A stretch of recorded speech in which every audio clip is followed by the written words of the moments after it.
रंगीलेपुर नाम जितना रंगीन और खूबसूरत लगता है, उतनी ही खौफनाक कहानी छुपी है इस गांव में। इस गांव में हर साल एक रात लाल बारिश होती थी, मगर ये सिर्फ लहू जैसा रंग नहीं था, ये असल का खून था। और हर बूंद के साथ एक नई लाश गिरती थी। इस राज को खोलने आई एक शहरी जर्नलिस्ट अनन्या, कैमरा, माइक और अपने जुनून के साथ। गांव के लोग उसे रोकने लगे। पागल है क्या, खून की बारिश देखना मतलब मौत को बुलाना है। मगर अनन्या हंसी और बोली, मैं डरने वाली नहीं, सच सामने लाकर रहूंगी। फिर रात हुई, आसमान पे काले बादल छा गए, बिजली चमकी और पहली बूंद जमीन पे गिरी। लाल, गाढ़ा हुआ, चिपचिपा, बिल्कुल इंसान का खून।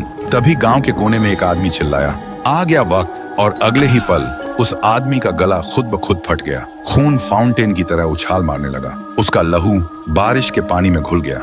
अनन्या कांप उठी। कांपते हाथों से उसने कैमरा चालू किया, मगर उसके सामने एक और लाश टपक गई। इस बार एक औरत जो अभी तक तड़प रही थी।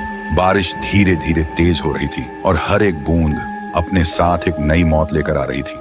घर के अंदर बंद लोग बारिश की टिप टिप आवाज सुनकर डर के मारे चीखने लगे। तभी एक आवाज गूंज उठी, जब तक वंश जिंदा है, खून की बारिश रुकेगी नहीं। डर के मारे अनन्या एक पुराने घर की तरफ दौड़ी।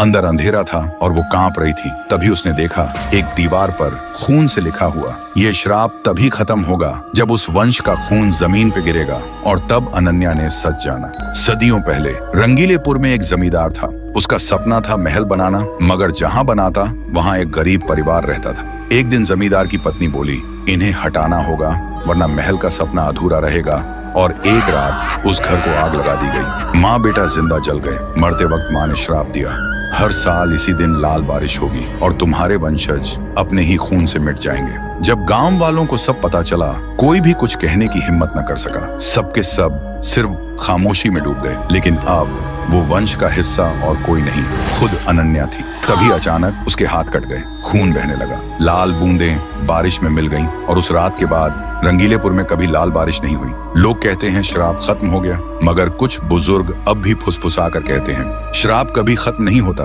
वो सिर्फ नया वाहक ढूंढ लेता है।